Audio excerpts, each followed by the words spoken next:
एका दिवसाला मी 3-3 शो करायचो एकाच थिएटरमध्ये आणि तेही तिन्हीही हाऊसफुल. दुपारीही आणि सकाळी लावणी असतात. सहज. म्हणजे त्यावेळेत होत होते, आता नाही होते. कारण आता ऑडियन्सच नाही. शिक्षण सोडून ह्या व्यवसायात येऊ नये असं माझ्या वडिलांना खूप वाटलं होतं.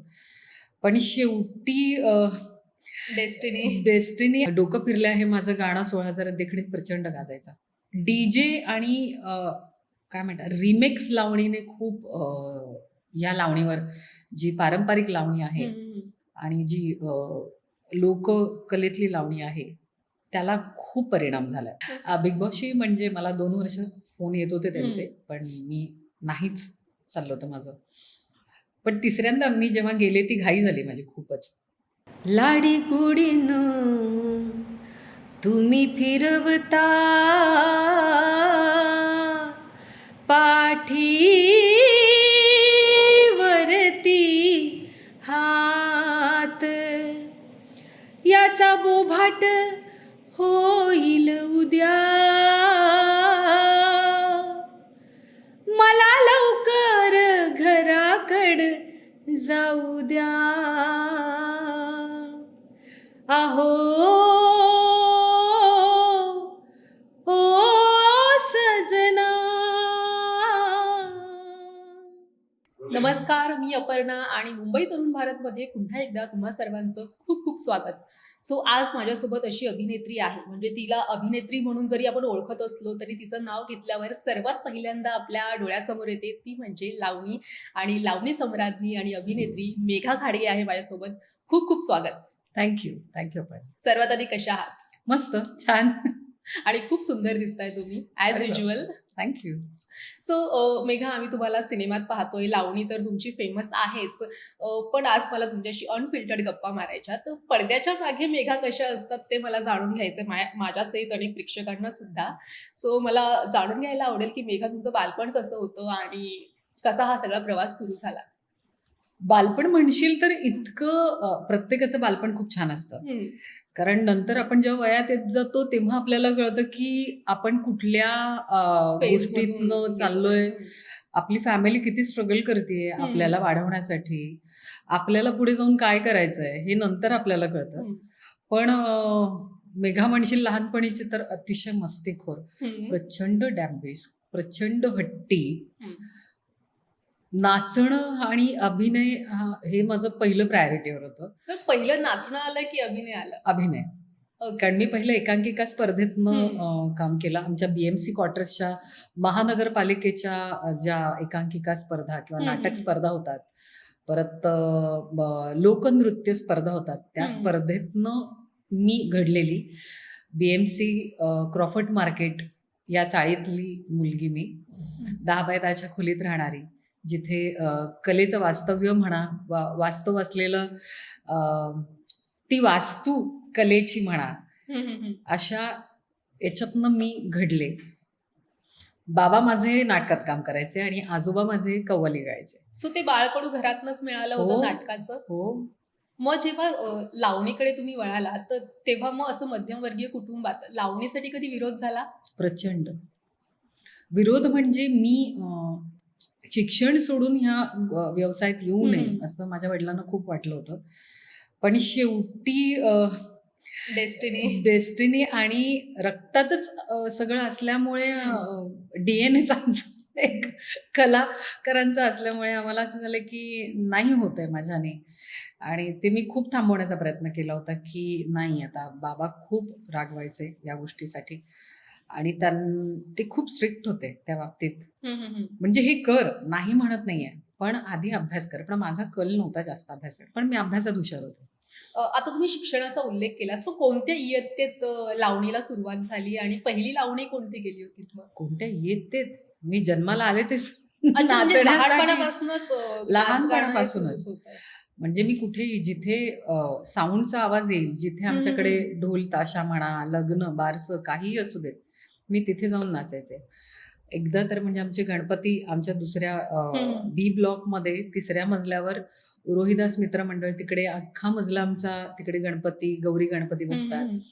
आणि माझ्या मावशीच्या घरी नेहमी गणपती बसायचे, आजही बसतात.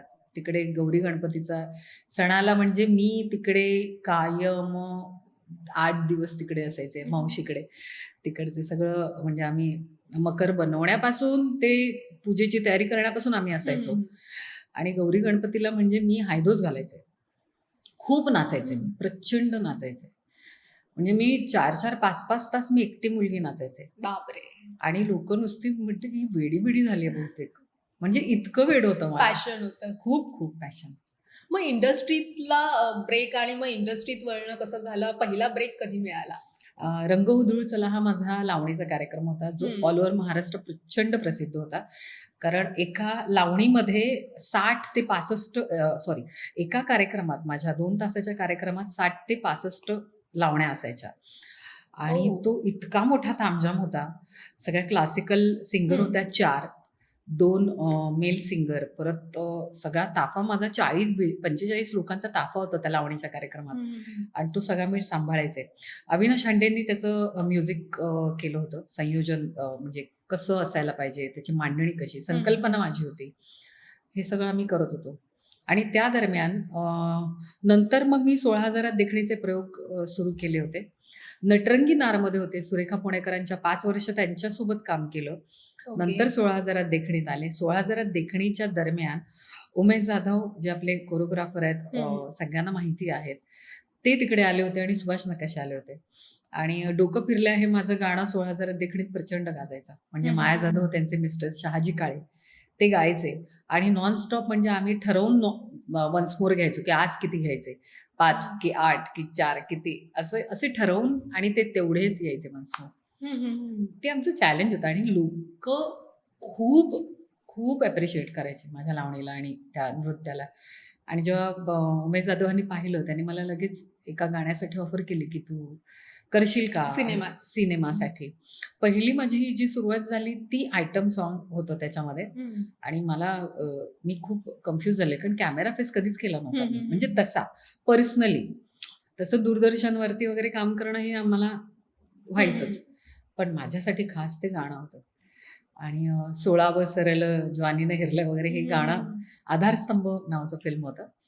मग त्या फिल्ममध्ये मी 2 दिवसांनी लगेच माझं शूट होतं, ते केलं. त्यानंतर मग पहिली लावणी जी शूट झाली, जे नरेंद्र पंडित सर जे लावणीच्या कोरिओग्राफीसाठी ते अभ्यासक आहेत खूप मोठे, त्यांनी मला कोरिओग्राफ केली होती लावणी बापू वीरू वाटेगावकर ह्या चित्रपटात. ओके. ही 2 गाणी झाल्यानंतर मग जेव्हा आधारस्तंभचं फिल्म हे चालू होतं, पहिल्या गाण्याचं शूट, तिथे मला लक्ष्मीकांत बेर्डे, शरद पोंक्षे, संदीप जी म्हणजे असे अनेक कलावंत त्या गाण्यामध्ये होते.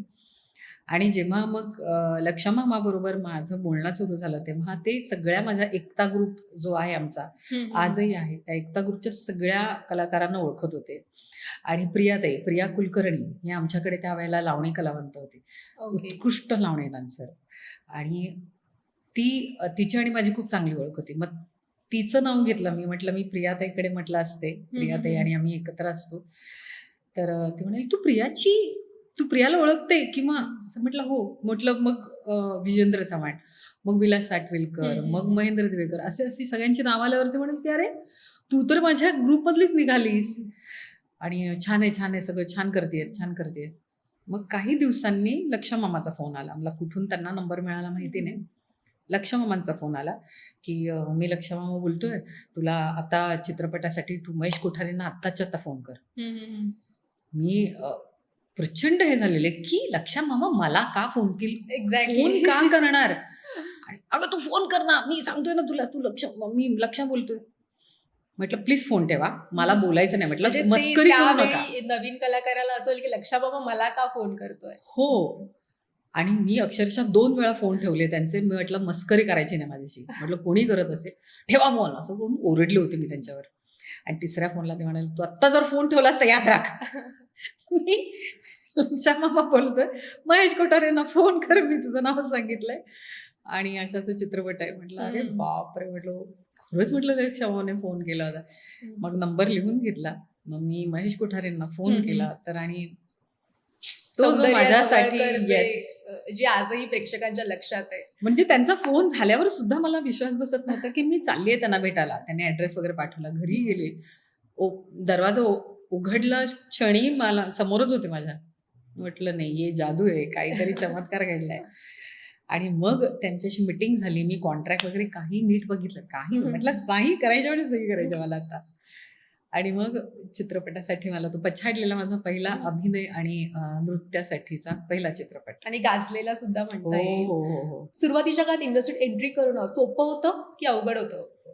काय होता तो एक्सपिरियन्स? माझ्यासाठी आता पछाडलेला झाल्यानंतर मला माहिती नाही की पुढे कसं जायचंय, काय करायचंय. ऑफर येत होत्या चित्रपटाच्या, पण एक दोन इतक्या इन्सिडेंट्स घडले होते की आपण नवीन असतो, आपल्याला कोणी मॅनेजर नाही, कोणीच नसायचं सोबत. त्यामुळे कोणाला विचारायचं, घरच्यांना काही माहितीच नव्हतं की कसं डील करायचं. कारण मी कधी आईला माझ्यासोबत कधीच घेऊन गेले नाही किंवा कोणी फॅमिली कधीच माझ्यासोबत नसायची. मी माझं, कारण आम्ही तशीच वाढलोय. कारण बाबा गेल्यानंतरची सगळी जबाबदारी माझ्यावर पडली होती पूर्णतः. बाबा कधी गेले आणि बाबा गेले 97 ला आणि त्याच्यानंतर शिक्षण सुरू असतानाच? मला शिक्षण थांबवावं लागलं काही वर्षांसाठी.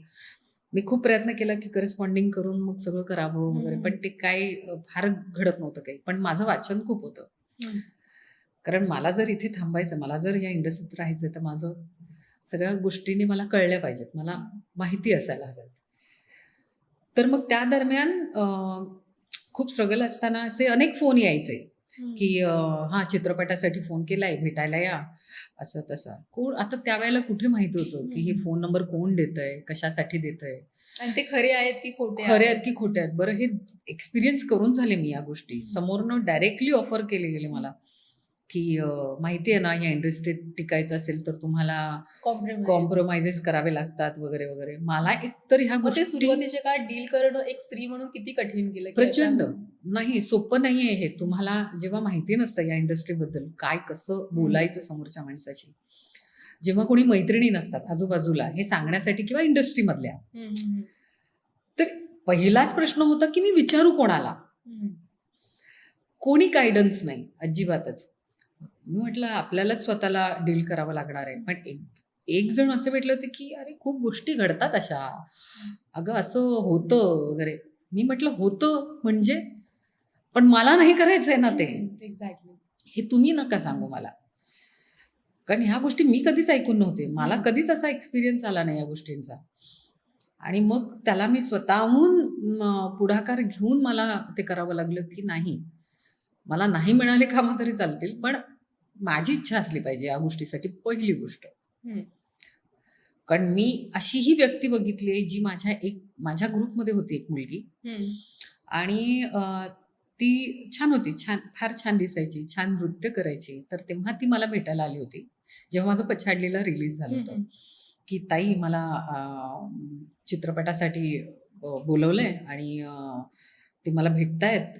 मी म्हटलं कुठलं, कोण आहेत माणसं, कारण माझा ऑलरेडी एक्सपिरियन्स झाला होता या लोकांचा. कोण आहेत माणसं, कुठली आहेत? नाही चांगली आहेत, मला ते हिरोईन म्हणून कास्ट करतायत. म्हटलं हरकत नाही, पण लोक कोण आहेत, तू ओळखतेस का त्यांना? नाही मी ओळखत नाही, पण त्यांनी मला मीटिंगला बोलवले. कुठे? तर अंधेरीला.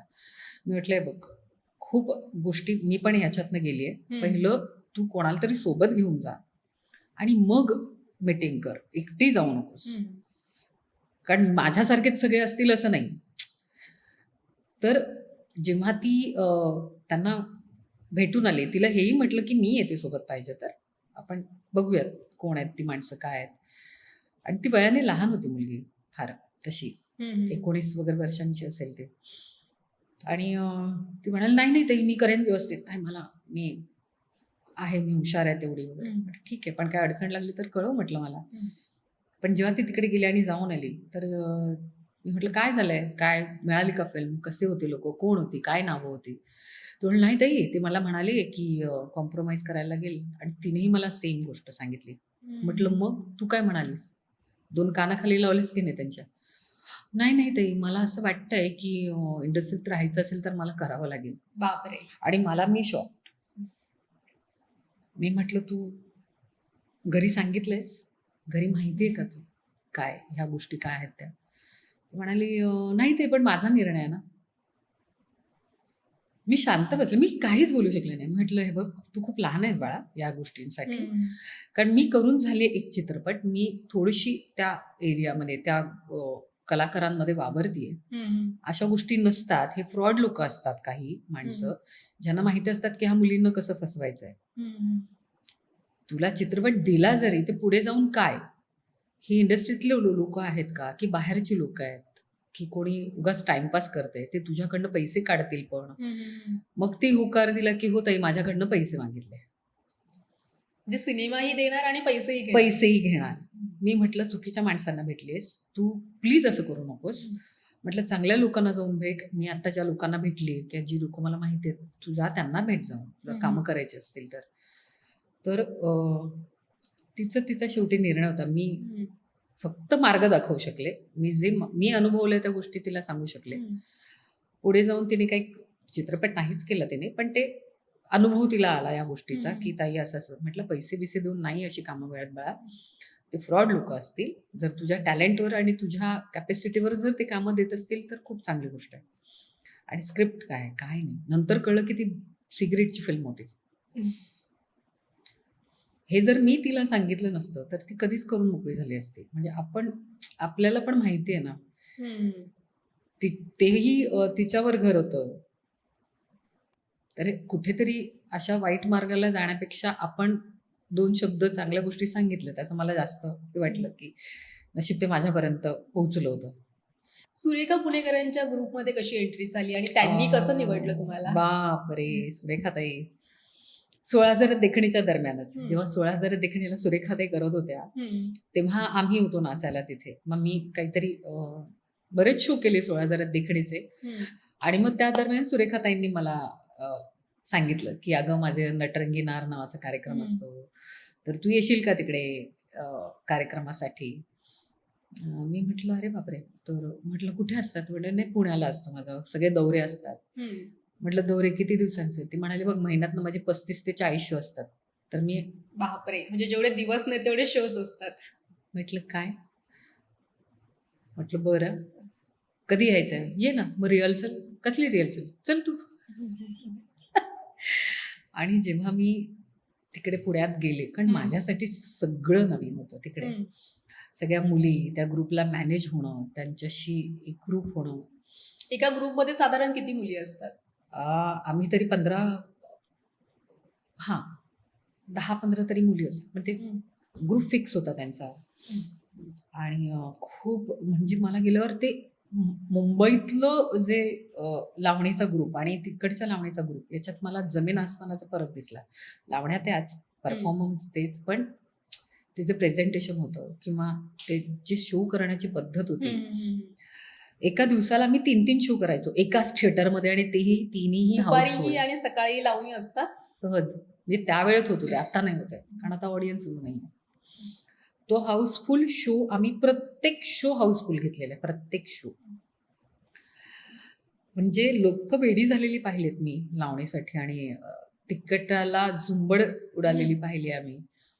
आणि मग सुरेखाताई म्हणजे मी त्या ग्रुपमध्येच 8-10 लावण्या मीच करायचे. ओके. सलग. मग तिथे मी गायचे पण लीड त्याच्यात. म्हणून करायचं की बॅक स्टेजला असायचं? नाही, आम्ही कोरसला पण असायचो. आम्ही लीड पण करायचो. ओके.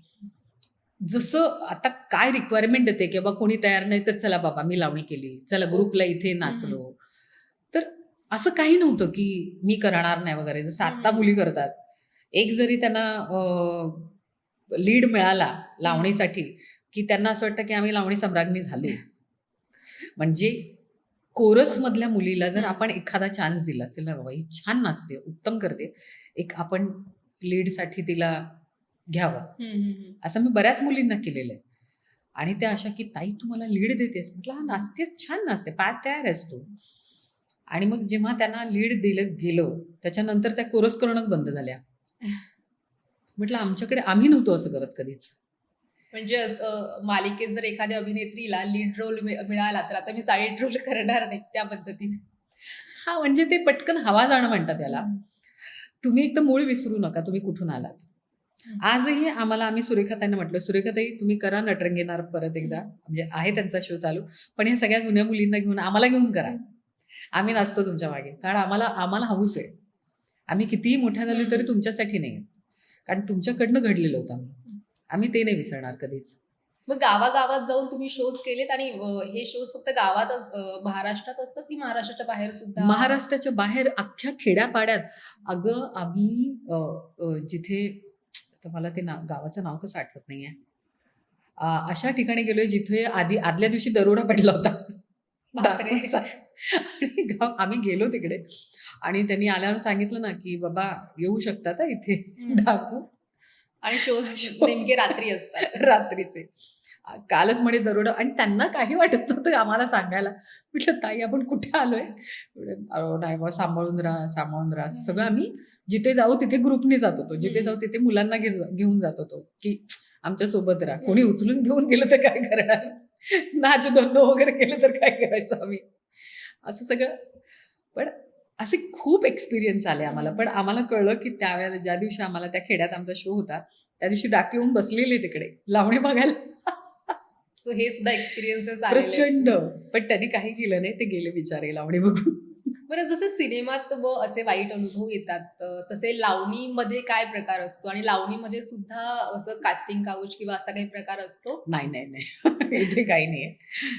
लोककलेमध्ये असला काही कुठला प्रकार नसतो. पण आम्ही अजिबात. सिनेमात जसं पाहतो की लावणी असली की मग ते लावणी ची जी लीड असेल मग तिला जाऊन काही तिचे चाहते असतात, मग ते तिच्या मागे लागतात किंवा तिच्यासाठी वेडे असतात. म्हणजे असं हो. असं कधी घडलंय? घडलंय. अगं बाई, काय सांगायचं तुला. आजही कोल्हापूरला जेव्हा मी म्हणजे शोला जायचे नटरंगी नारच्या दरम्यान पाटील होते आमचा एक. तर पाटील दर शोला खाऊ घेऊन यायचे. खूप सारा खाऊ. खूप सारा म्हणजे 2-3 दिवस पुरेल एवढा खाऊ घेऊन यायचे. ते खास माझ्यासाठी. पण ते मला कधीच येऊन भेटायचे नाहीत. फक्त एक प्रेक्षक फक्त म्हणूनच प्रेक्षक यायचं. म्हणून त्यांची एक सीट ठरलेली असायची कायम. ते नेहमी बसलेले असायचे तिकडे. आणि इचलकरंजी असो, कोल्हापूर असो, सातारा असो किंवा सांगली असो, त्या पूर्ण पट्ट्यात ते नेहमी आमच्या गाडीच्या मागे बाईक असायची त्यांची. आणि ते गाडीचा पाठलाग करून तिथे प्रत्येक शोला यायचे. प्रत्येक शोला. आणि ते फक्त माझ्यासाठी यायचे.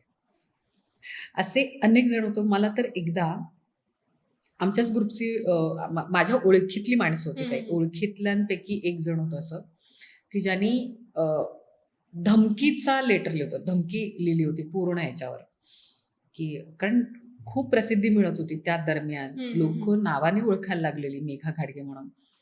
माझ्या नावाचे मनस्मूर व्हायचे, आवाज द्यायची लोक, की मी आल्यावर टाळ्या, सिट्ट्या, हे सगळं खूप, म्हणजे हे सगळं सुरेखाताईंची देणगी होती. तो माझा मी एक ऑडियन्स तयार झाला होता त्यावेळेला. आणि त्यावेळेला ते धमकीच्या लेटरमध्ये की तुझ्या पायाला गोळ्या मारेन, बापरे, तू जर मला होकार नाही दिलास तर वगैरे. आणि खूप झालं होतं. आणि मी पोलीस कंप्लेंट केली, पोलिसांना सांगितलं. तर मग ते पत्रक आम्ही चेकिंगला दिलं, की रायटिंग असतं ना, ते चेक करून कळतं की ही कोणाचं हँडरायटिंग कोणाची आहे ती.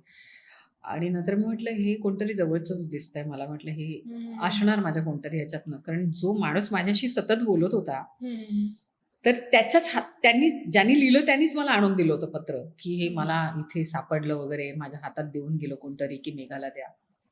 म्हटलं तुम्हालाच का दिलं? तुम्ही तर कधीतरी येता कार्यक्रमात, तुमच्या हातात का दिला? तुमचा माझा काही तसा संबंध नाहीये काहीच. तुम्ही एक प्रेक्षक म्हणून येता तिथे. असं मला प्रश्न पडायला लागले. मग मी, आमचे काका होते, मी काकांना सांगितलं की काका काहीतरी गडबड आहे. म्हटलं जरा बघा. मग त्यांनी ते कमिशनरना भेटून ते सगळं बघितलं, चेक केलं. त्या काकांनी त्यांच्याकडनं एक काहीतरी नोट लिहून घेतली होती, की मला जरा हे लिहून द्या, मला द्यायचंय कोणाला तरी, माझ्या जावयाला वगैरे. असं करून त्यांच्याकडनं ती रायटिंगमध्ये काहीतरी घेतलं होतं. मग ते मॅच केलं आणि नेमका तोच माणूस निघाला. हे असे सगळे जवळचीच माणसं असतात आपली, जे आपल्याला त्रास देतात. बरं, हा तर थोडा सिरियस विषय झाला, पण अशी काही विनोदी प्रेमपत्र आणि असे काही चाहत्यांचे मेसेजेस कधी आलेत का, की ते वाचून फार अत्यंत हसायला आलं, जे अजूनही लक्षात आहे? झालेत प्रकार, खूप झालेत. ह्याला चिपळूणला माझा कार्यक्रम होता. चिपळूणच्या दरम्यान आमचे म्हणजे एक ऑडियन्स तर तिथे स्टेजवरच येऊन बसला होता आणि ते हलतच नव्हते. आमची दुसरी बेल झाली होती आणि खूप लवकर तयारी करून शो सुरू करायचा होता. आणि आमचे निवेदक आले तिकडे की मेघा अगं ते बसलेत स्टेजवर येऊनच, म्हणजे मांडी घालून बसले स्टेजवर, वाद्य वगैरे लागलेत, त्यांना साऊंड चेक करायचंय वगैरे, तर ते काय उठायलाच तयार नाही म्हणे पहिला मेघा गाडगीला समोर आणा माझ्या, मला तिला बघायचंय, त्याशिवाय तुम्हाला शो सुरू करू देणार नाही. तर ते म्हणाले का आपण, तुम्हाला का बघायचंय तिला, म्हण नाही नाही मला बघायचंच आहे आत्ताच्या आत्ता, तुम्ही दुसरी मेघा गाडगी आणली असेल तर उचलून असं करून. तर ते आले आतमध्ये सांगायला मेघा चल, नाही तर हे शो सुरू करून देणार नाही तो माणूस. बरं त्याच्याबरोबर अजून 10 जण येऊन बसली तिकडे. मी म्हटलं काय काय मोर्चा बिरच्या घेऊन बसलेत की काय, काय झालंय काय, मी टेन्शन मध्ये खूप. मग मी गेले तशीच, मी मेकअप वगैरे असं त्रोल बिल लावून काय झालं म्हटलं सर, काय काय प्रॉब्लेम आहे तुम्हाला. त्याने आणि बघितलं माझ्याकडे, मेघा गाडगे सुरू करा सुरू करा सुरू करा. अरे हो हो त्याच आहेत. म्हणजे असं पण घडल्यात गोष्टी. आता बालगंधर्वाला तर माझ्यासाठी एवढे मोठे मोठे बुके यायचे, 5-5 फुटाचे खूप मोठे मोठे बुके, त्याच्यावर लेटर्स खूप यायचे. मग मला आतमध्ये लॉक करून ठेवायचे की बाहेर येऊ नकोस. आमचे महेंद्र होता माझा मित्र, तो होता, किंवा बरेच पोरी होत्या, त्या खूप सपोर्ट करायच्या मला.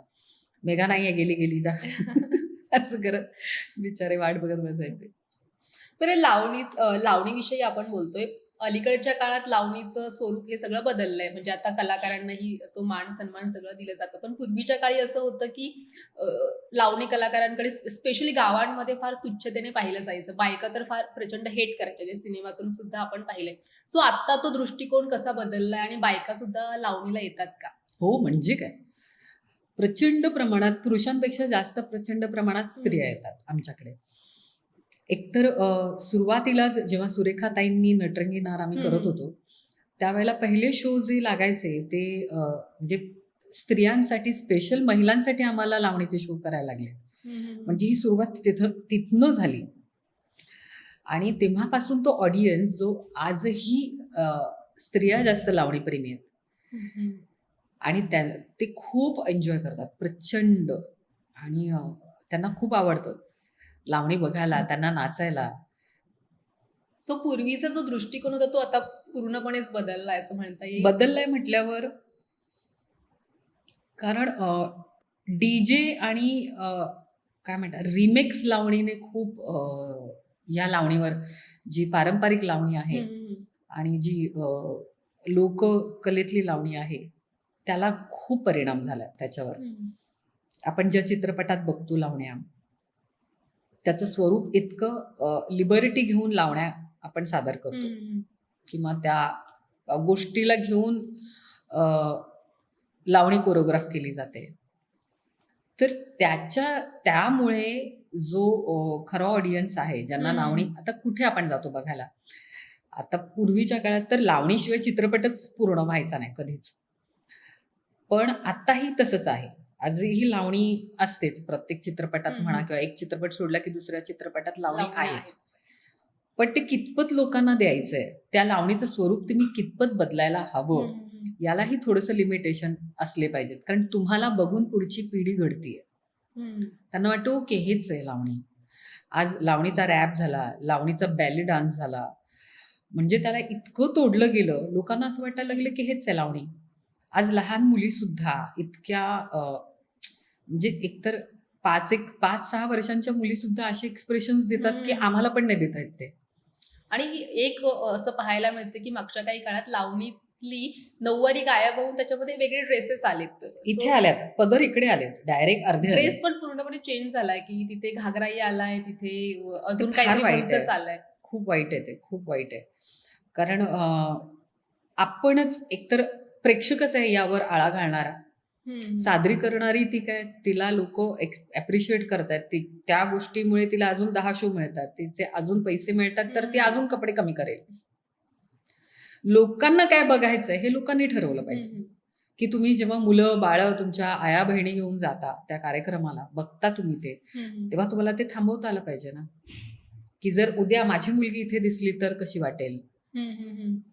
ज्या पद्धतीने आपण अंगप्रदर्शन करतोय, ज्या पद्धतीने नऊवारी बेंबीच्या खाली नाही, अगदी माकड हाडापर्यंत पोचली आहे साडी, बसलं तरी सगळं दिसतंय. त्याला आळा आला पाहिजे. पदर तर घेतला न घेतल्यासारखाच आहे. त्या नऊवारीचा पूर्ण अपमान करून ठेवलाय त्या सगळ्या मुलींनी. म्हणजे आधी कपडे काढायचे आणि मग घालायचे. मग आम्ही खूप छान ह्या लावणीला अ, आम्ही लोककला सांभाळतोय असं म्हणायचं. ही हा कुठला प्रकार आलाय? कॉन्ट्रोव्हर्सी हवी तुम्हाला? तुम्ही तर ऑलरेडी याच्यावर आवाज उठवलात बऱ्याच, सुरेखा पुणेकर सुद्धा बोलल्यात यावर. पण अजून जेवढ्या प्रमाणात कलाकारांनी यावर बोलायला हवं तेवढं बोललं जात नाही असं वाटतं आणि त्यामुळेच हे कार्यक्रम सुरू आहेत. हो, बोललं गेलं नाही. कारण आम्ही आवाज उठवला हीच खूप मोठी चूक झाली आमच्याकडनं. म्हणजे मी कानाला खडा लावलाय अक्षरशः आता.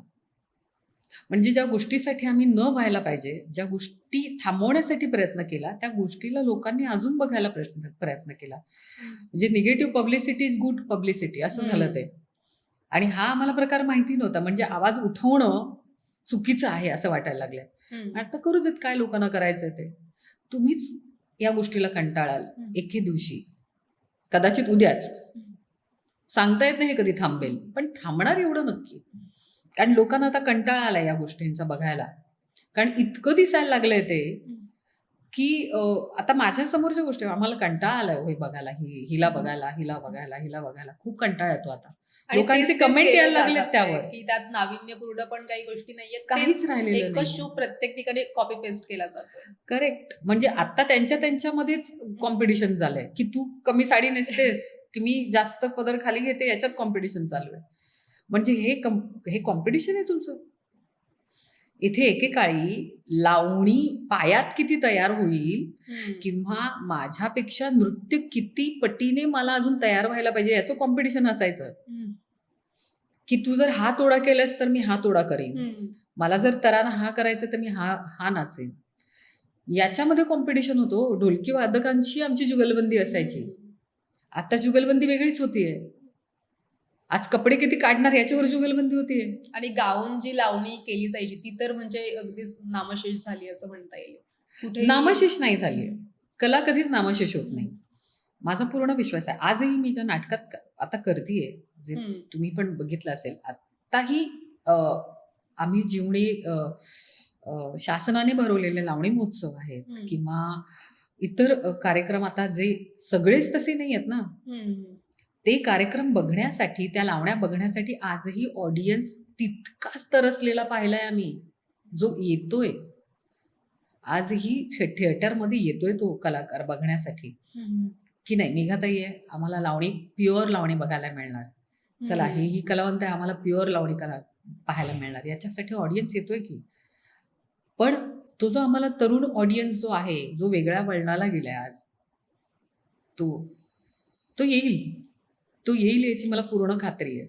कारण त्यांनाही हे बघायचंय. कारण त्यांच्याकडनंच आता प्रतिक्रिया येतात की आम्हाला कंटाळा आला ते बघायला. जेव्हा आता प्युअर लावणी आता मी केली, दाखवली लोकांना, जेव्हा माझे कार्यक्रम बघायला येतात तेव्हा स्वतःहून म्हणतात की अरे हे आम्ही मिस केलं खूप. आम्हाला खूप वर्ष झाली हे सगळं बघून. आज त्यांना पश्चाताप होतोय की त्यांचा. यातच आमचं आलं की जिंकणं. थांबणार नाही कधी. पारंपरिक लावणी कधीच थांबणार नाही. अगदीच, अगदीच. आणि मग आता ज्या नव्या मुली या क्षेत्रात येऊ इच्छितात, ज्या आता आपण ज्या लोकांविषयी बोललो, जे लावणी सोडून भलतेच कार्यक्रम करतात, ते सोडून ज्या मुली आहेत ज्यांना खरंच प्युअर लावणी करायची आहे आणि या क्षेत्रात त्यांना नाव कमवायचंय, त्यांच्यासाठी तुम्ही काय सल्ला द्याल आणि हे क्षेत्र किती स्टेबल आहे करिअर करण्यासाठी? अगदीच आहे. खूप यात करिअर करण्यासारखं खूप गोष्टी आहेत.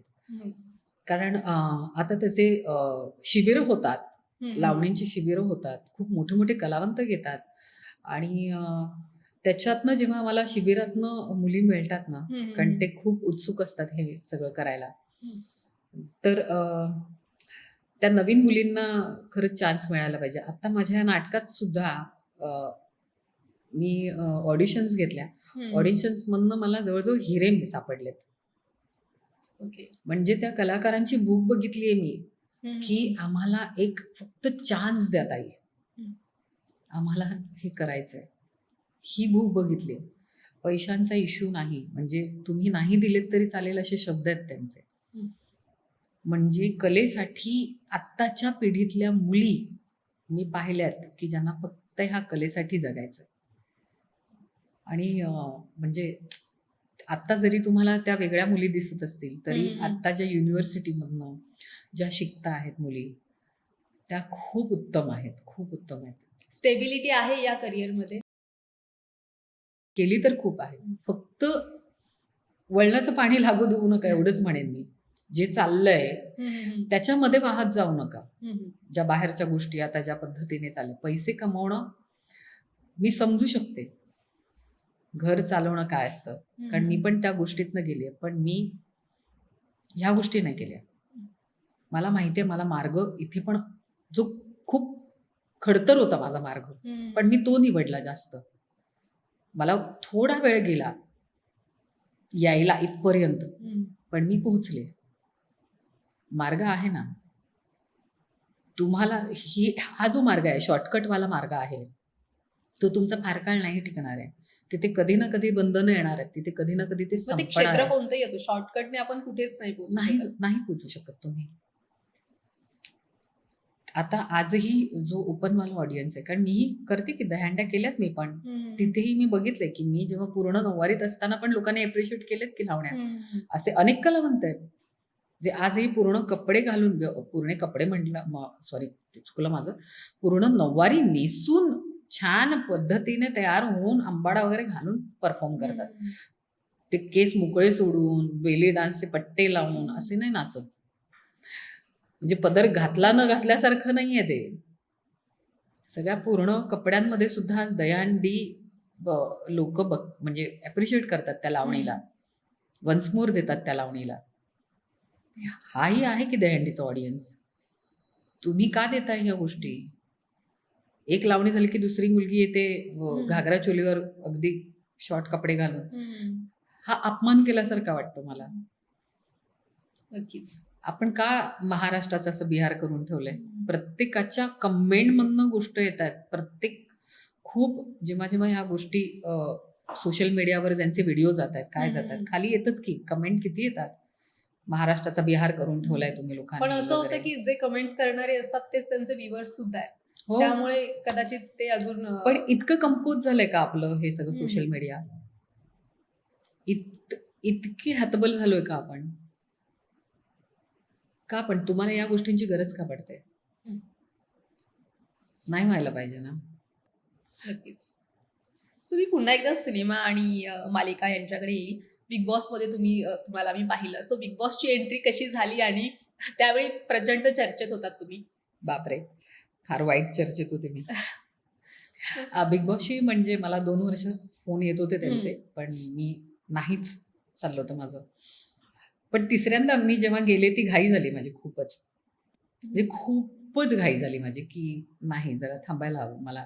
कारण मी खूप बिग बॉस आधीचे सीझन जरी बघत असले तरी मी हे स्ट्रॅटेजी कळत नव्हत्या मला की, कारण ते एडिटिंग करून आपल्याला दिसतं आणि तिथे आतल्या माणसाला माहीतच नाही की एक्झॅक्टली बाहेर काय घडतंय. हो, काहीच माहिती नाही.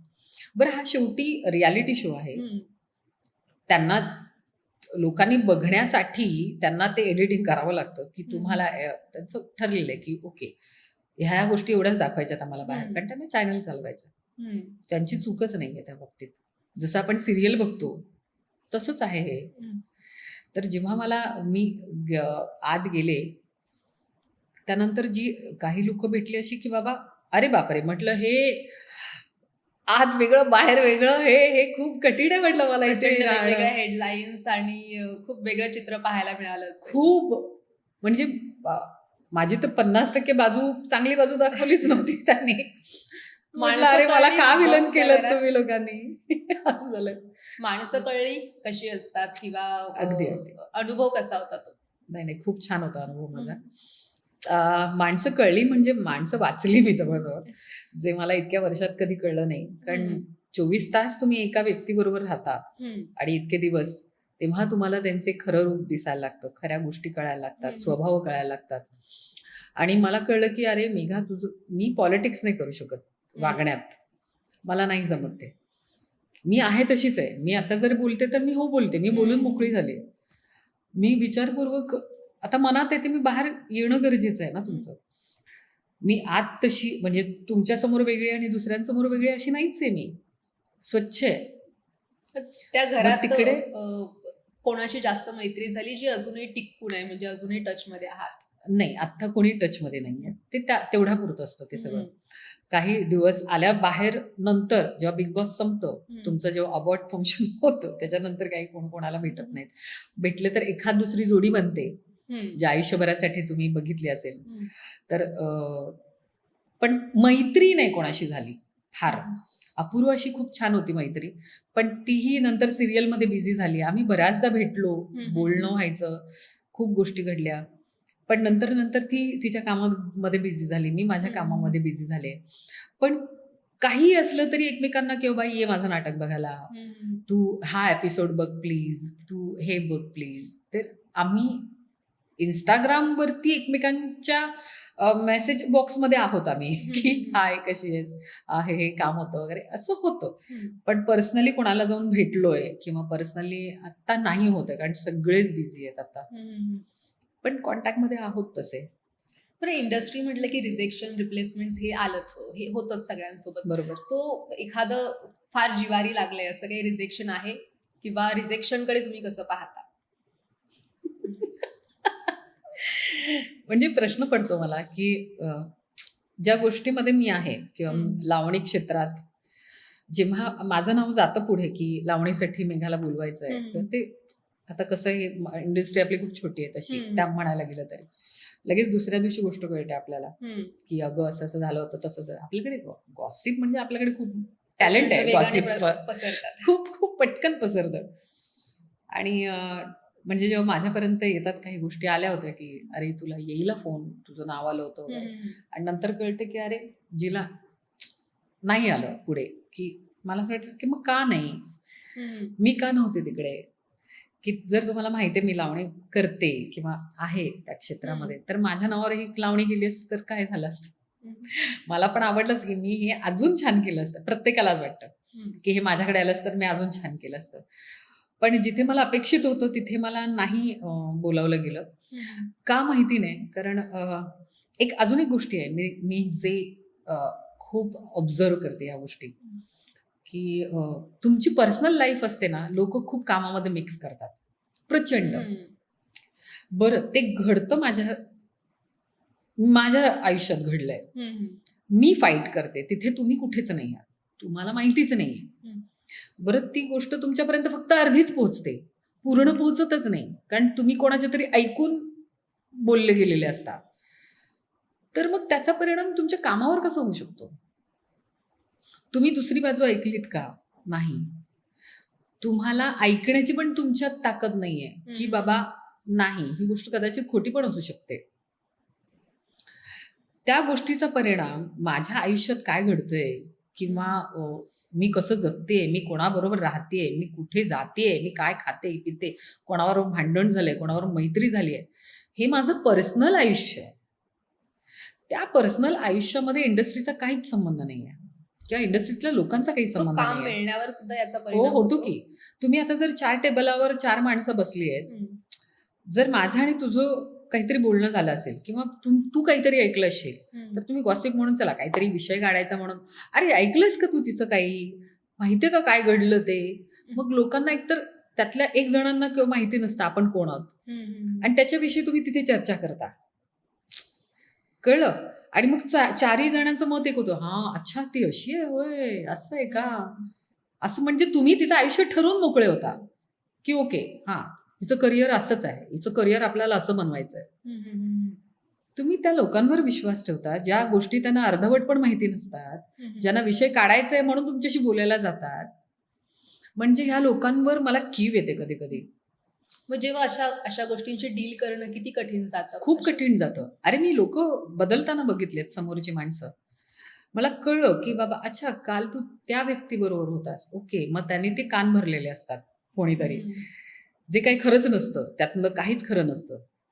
मग तो माणूस असा समोरनं निघून जातो आपल्या आणि म्हटलं, "अरे, कालपर्यंत हा हाय बाय छान बोलणारा माणूस आज" आणि बरं आपण समोरनं जातोय बोलायला तर नो रिएक्शन. "अच्छा, हो का? बरं." अशा रिएक्शन म्हटलं, "अरे, कालपर्यंत तर मिठ्या-मिठ्या मारत होतात तुम्ही लोकं. छान, अगं मस्त वगैरे आणि आज अचानक तुमचं कसं काय बिहेवियर चेंज होतं?" म्हणजे तुम्ही इतक्या हलका कानाच्या आहात का? तुम्ही हम्म. एखाद्याचं आयुष्य ठरवून मोकळे होता. म्हणजे त्याचा परिणाम तिच्या करिअरवर, तिच्या आयुष्यावर, तिच्या पूर्ण कुटुंबावर कसा होतो याचा तुम्ही विचार नाही करत कधी. तुम्ही एखाद्याचं आयुष्य ठरवून मोकळे होता यार. नाही ना, चुकीचं आहे नाही खूप. माझ्या कामासंबंधित बोला की. माझं काही चुकत असेल तर मला येऊन सांगा. बरं, इंडस्ट्रीत बरेचसे ग्रुप्स आहेत. सो मेघा घाडगे कोणत्या ग्रुपमध्ये दिसत नाहीत किंवा असतील तरी आम्हाला कदाचित माहित नाही. नाही. सो कधी ग्रुपिझमचा कधी काही फटका बसलाय? हो, खूपच. मी कुठल्याच ग्रुपमध्ये नाही. पहिली गोष्ट की एकतर असे जरी आपण मैत्रिणी केल्या किंवा मित्र असले, जरी आम्ही कुठल्या पार्टींमध्ये किंवा कुठल्याही एका गोष्टीमध्ये भेटलो, तर तेवढ्यापुरतं बोलणं होतं. पण अर्धे लोक ऑब्झर्वेशन मध्ये घालवतात. अच्छा, अच्छा ह्याच्याशी बोलली का? अच्छा, अच्छा तो आहे का तिचा मित्र? याच्यातच वेळ जातो त्यांचा अर्धा. आणि त्यांना काय करायचं? नाही काय करू शकत. सो हे असंच आहे आणि याच्याशीच डील करायचंय. हां, कारण आता मूव्ह ऑन होणं जास्त गरजेचं आहे. कारण आपल्यावर स्वतःवर परिणाम होऊन दिला या गोष्टीचा, तर मी पुढे नाही जाऊ शकत. मला माझे मार्ग शोधायचेच आहेत. बरं तिथे कोणी सपोर्टला नाहीये माझ्या. मला सपोर्टसाठी असं कोणी मित्रमंडळी नाहीयेत, की चल बाई तू हो पुढे. नाही, नाही तू कर, माझी काय मदत हवी आहे.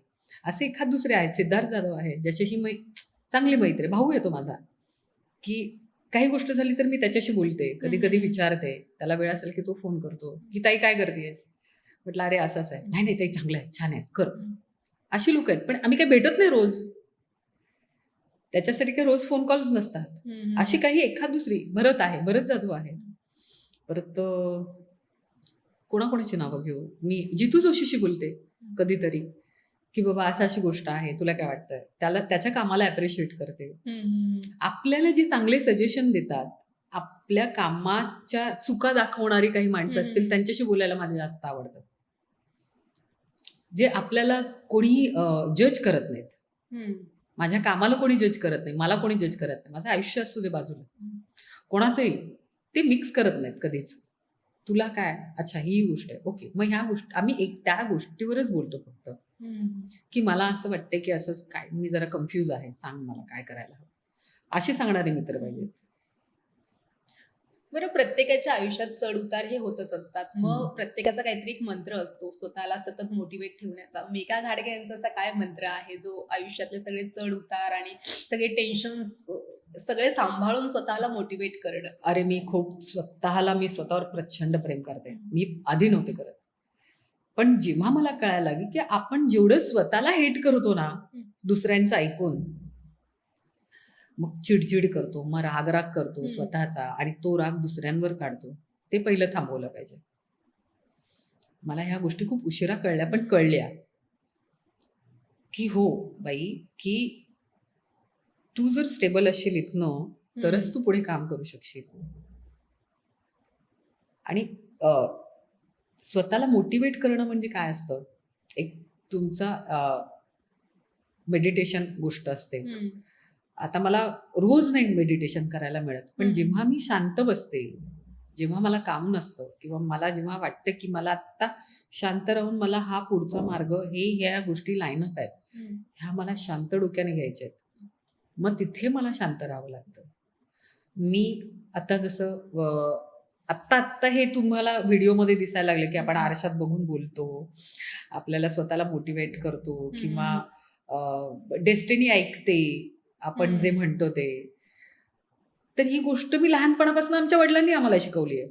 ओके. की स्वतःला कसं तयार करायचं. बाबा स्वतः नेहमी रोज आम्ही बघितलंय त्यांना मेडिटेशन करताना. मेडिटेशन म्हणजे ते असे कधीच आरडाओरडा करताना मी त्यांना कधीच बघितलं नाही. माझ्या आई वडिलांची भांडणं मी आज तग्यात म्हणजे ते हयात असेपर्यंत कधीच झाली नाहीत आमच्या घरात. त्यांना गोड गोड कपलच आम्हाला दिसलंय. त्यांचे रुसवे फुगवे बघितले जे आम्हाला असं वाटतं किती भारी होतं यार त्यांचं प्रेम एकमेकांवरचं. कितीही आमची हालाकीची परिस्थिती होती. म्हणजे खूप आम्ही एक खिचडी 3-3 दिवस खाल्लेली मुलं आहोत. माझी आई बटाटे उकडवून वगैरे विकायची, शेंगा विकायची. आई माझी कांदे बटाटे विकायची. मी टेलिफोन बूथवर काम करायचे, मी झेरॉक्स मशीनवर काम करायचे आणि अशी आम्ही वाढलेली मुलं आहोत, जिथे आम्हाला मध्यमवर्गीय पैशाची चुणचुण सारखी असायची आमची. आज आहे तर उद्या नाही, उद्या नाही तर परवा नाही. कसं जपून खायचं, आजही आम्हाला ती सवय आहे, त्या गोष्टींची सवय आहे. तर ही गोष्ट आम्ही तिथनं शिकलो, त्या क्रॉफर्ड मार्केटच्या चाळीतनं शिकलोय आम्ही, की 10 बाय 10 खोलीत पण आपल्याला काम डाऊन राहून कसं करता येतं. पण जिथे लढायचं आहे तिथे बॉस मग मागे बघत नाही आम्ही, मग माणसं बघत नाही आम्ही. एक लिमिटेशन्स असतात प्रत्येक गोष्टीचे. तुम्ही जर सहन केल्या गेलात तर तुम्हाला सतत लोक बोलायला बसलेलीच आहेत. सहनशक्तीचा पण एक लिमिट आहे माझं, जे माझ्यात थोडंसं फार जेवढं कंट्रोल आहे तेवढं कंट्रोल आहे. मी स्वतःला खूप मोटिवेट करते, स्वतःला नीट ठेवण्याचा प्रयत्न करते. आपण जेवढे छान असू, स्वतःची जेवढी काळजी घेऊ, तेवढी मग निसर्ग आपली काळजी घेतो. तेवढी निसर्गाची पण तेवढीच काळजी आपण घेतली पाहिजे. असं आहे माझं. सो आता मागे वळून पाहताना काय वाटतं, की आपण ज्या स्ट्रगल मधनं आलोय आणि आता एक ओळख बनली आहे, सो काय स्वतःविषयी किती प्राऊड फील होतं? खूप होतं की वाटलं नव्हतं मी इथे पोचेन, वाटलं नव्हतं की मी इतकं सहन करून पुढे आली आहे. मला तर हसू येतं त्या गोष्टींचं खूप, की मेघा जर अजून कोणतरी सांगणार असतं किंवा बाबा जिवंत असते, बाबा असते तर त्याने मला योग्य मार्ग अजून मी काहीतरी करू शकले असते पुढे. म्हणजे अजून माझा 10 वर्षाचा किंवा 15 वर्षाचा स्ट्रगल होता तो आणखीन थोडा कमी झाला असता. म्हणजे एक मोटिवेशन असतं ना. आई होतीच, पण आईला इंडस्ट्री माहिती नाही, आईला काहीच माहिती नाही बाहेरचं जग. ती आम्हाला सांभाळण्यामध्ये जर तिने आम्हाला सांभाळलं नसतं तर मी म्हणजे अगदीच बॅग घेऊन बाहेर निघाले नसते कार्यक्रमांना. कारण 5 भावंड, मी सगळ्यात मोठी, सगळे शिकतायत, सगळ्यांची शिक्षण छान झाली आहेत, सगळे आज सेटल आहेत, वेल सेटल्ड आहेत, असं पण नाही. जर तो खडतर प्रवास आम्ही केला नसता तर आज आम्हाला हे दिवस पाहायला मिळाले नसते, नाही त्यांच्या मुलांना पाहायला मिळाले असते. आलं लक्षात? आज जेव्हा आम्ही आमच्या मुलांना सांगतो ह्या सगळ्या गोष्टी तर त्यांना खूप खूप त्यांना हे वाटतं की अरे काय काय आयुष्य जगलेत ही माणसं. बरं आम्ही लोकांचीही उदाहरणं देतो की ह्या लोकांनी अशा केल्या गोष्टी रे आमच्या काळात. हे स्ट्रगल तुमच्यासाठी आता सोपं असेल मोबाईल आणि याच्यामध्ये, पण ते तितकं सोपं नाहीये. पण मला खूप प्राऊड फील होतं की आम्ही सगळं बघितलं आमच्यासारख्या पिढीने. अगदीच. एक छोटासा रॅपिड फायर खेळूयात. अयो मा. ओके. पहिलं ऑडिशन आठवतंय का? कशासाठी दिलं होतं? थांब. मला मोठं ऑडिशन आठवतंय आता, चंद्रमुखीसाठीचं. चंद्रमुखी जो कारण आता आला सिनेमा. हो, मला प्रसाद ओकने बोलवलं होतं आता करोनाच्या काळात. आणि मी त्या दरम्यान इतक्या मेंटली फेजेस मधनं जात होते, म्हणजे मला कळत नव्हतं मी काय करतेय. खूप बर्डन होतं डोक्यावर, खूप गोष्टींचं. सिनेमाची ऑफर आली होती चंद्रमुखीची? नाही, त्या रोलसाठी नाही आली होती, मला एक वेगळ्या कॅरेक्टरसाठी आली होती. प्रसादनी जेव्हा बोलवलं होतं तिकडे ऑडिशनसाठी तेव्हा ते वेगळ्या रोलसाठी होतं खरं तर.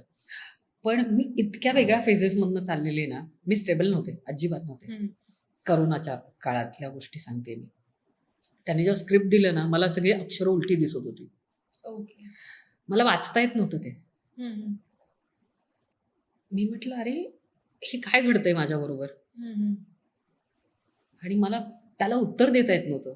आणि मी फक्त स्वतःला खूप कॉन्सन्ट्रेट करण्याचा प्रयत्न केला, पण नाही झाला माझ्याकडनं. आणि रिजेक्ट केली ऑफर? नाही, काय माझं वाचनच झालं नाही, मला वाचताच आलं नाही तर रिजेक्शन काही. समोर मला कळतं की नाही होणार आहे मेघा हे.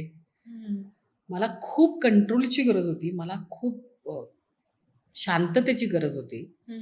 कारण ॲट अ टाइम जेव्हा 100 गोष्टी तुमच्या अवतीभोवती असतात, फायनान्शियली म्हणा, मेंटली म्हणा, कुटुंबाची म्हणा, की हे जेव्हा तुमचं एकदम हॅमर होतं ना, तेव्हा तुम्ही आणि त्या दरम्यान तुम्हाला स्वतःला शांत करायला खूप वेळ जातो. हे प्रत्येकाच्या आयुष्यात घडतं कधी कधी, बऱ्याच कलाकारांच्या आयुष्यात घडलं असेल की मला माहिती हे माझा बाज आहे बॉस, की मला हे माझ्याकडनं झालं नाही, मी केलं नाही, त्याचा गिल्ट मला इतका होता, पण मला ते त्याला एक्सप्लेनेशन पण देता येत नव्हतं, की सॉरी, की मला नाही करता आलं. भले ते मी केलं असतं, न केलं असतं ही खूप पुढची गोष्ट आहे. पण ज्या विश्वासाने त्यांनी मला बोलवलं होतं ते खूप छान होतं ना. त्याच्या आधी पण अशा ऑडिशन्स वगैरे मला ऑडिशन्स देता येत नाही हेही मी तुम्हाला सांगते. कारण गिरीश कुलकर्णीच्या चित्रपटासाठी सुद्धा मी गेले होते एकदा. पुण्याला गेले होते. तेही मला 103 डिग्री ताप होता अंगात. मी स्वतः ड्राईव्ह करत पुण्याला पोहोचले. हायवे नावाचं बहुतेक चित्रपट होता मराठी. मला कदाचित मी चुकले असेल तर त्या चित्रपटासाठी गेले होते. तेव्हाही मी ऑडिशन्स दिलं होतं. तेव्हा व्यवस्थित दिलं होतं मी. ओके. पहिली fan movement as a celebrity केव्हापासून फॅन्स भेटायला? मला आता लावणीचं तर आपण बोललोच, पण कधी सिनेमाच्या नंतर किंवा कुठल्या कॅरेक्टर नंतर असं झालंय का? खूप फॅन्स आले हो, आणि हो, हो, हो. सो पहिला फॅन कधी भेटला होता?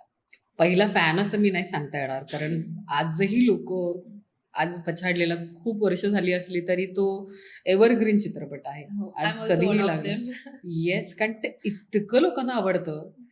आणि म्हणजे पहिला फॅन मला छोटा फॅन आठवतोय. म्हणजे खूप लहान माझी मैत्रीण घेऊन आली होती खूप वर्षांनी शाळेतली मैत्रीण. माझ्या एका महोत्सव चालू होता. त्या महोत्सवात ती घेऊन आली त्या लहान बाळाला. म्हणजे बोलत होता तो. ती म्हणाली, की "तू पहिलं मी तुला नंतर ओळख सांगते माझी, की मी कोण आहे, काय आहे ते." कारण मी ओळखलंच नाही तिला. खूप लहानपणापासूनची मैत्रीण होती ती माझी. तिच्या मुलाला ती म्हणली, की "आधी तू ह्याला भेट." म्हटलं, "रोज मला तुझं हे गाणं त्याला दाखवावं लागतं, त्याशिवाय हा मुलगा जेवत नाही माझा, खात नाही, पीत नाही, काहीच खात नाही." म्हटलं, "अगं हा 6-7 वर्षांचा दिसतोय मला जवळ-जवळ." ती म्हणते, "हो, पण तू त्याला घे." आणि मी पहिल्यांदा बघितले लहान मुलाच्या डोळ्यात पाणी आलेलं होतं. मला असा मिठी त्याने गळा पकडला माझा अक्षरशः त्या बापरे! मुलाने, छोट्या बाळाने. म्हटलं, "अरे!" कारण मी तयारीत होते. मी म्हटलं, "हा विदाऊट मेकअप बघितलं तर ओळखणारच नाही," म्हटलं मला. आणि मी त्या मुलाला नाही विसरू शकत कधीच. लक्षात राहिलेलं एखादं अवॉर्ड किंवा पोचपावती कुठल्या लावणी सम्राज्ञीचा जेव्हा मला पुरस्कार पुरस्कार? मिळाला नारायणगावमध्ये, तो एक ओके. पुरस्कार. लावणी की सिनेमा? अय्यो! का गं?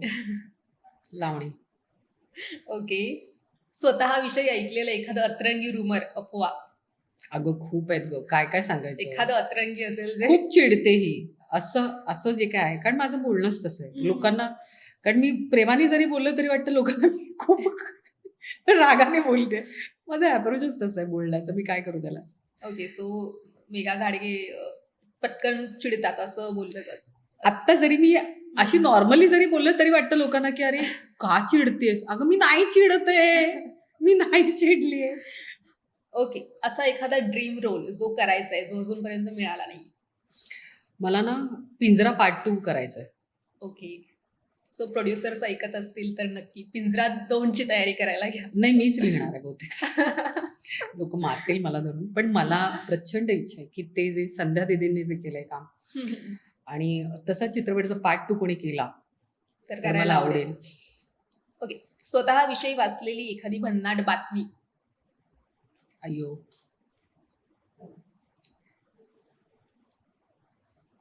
काय सांगू तुला अशा बऱ्याच बातम्या आहेत गं. पण कधी असं खूप शॉक व्हायला झालंय, "अरे हे काय लिहिलंय?" म्हणजे का असं असं झालंय कधी?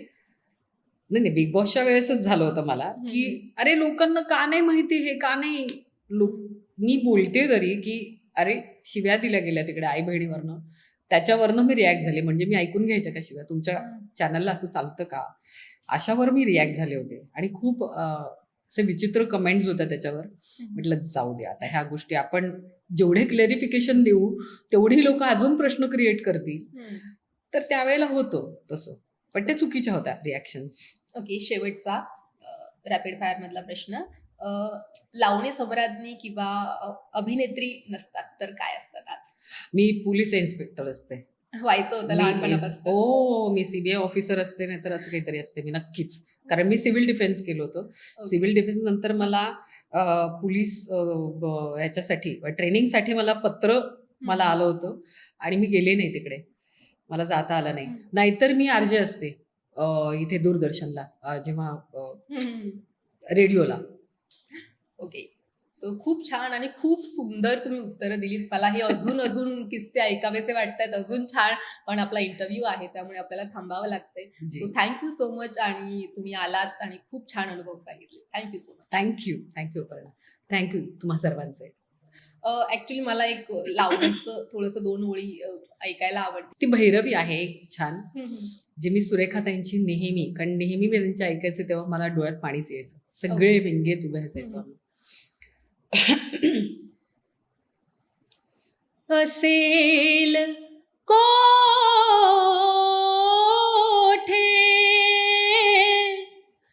रुतला काटा माझ्या तळपायात, लाडी गुडीनं तुम्ही फिरवता पाठीवरती हात, याचा बोभाट होईल उद्या, मला लवकर घराकड जाऊ द्या. आहो ओ सजना,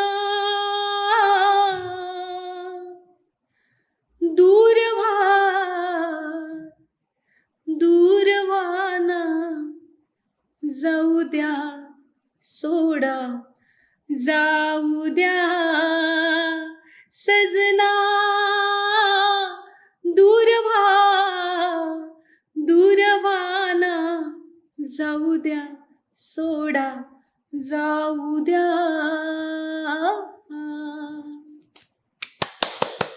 खूप सुंदर, खूप सुंदर. थँक्यू.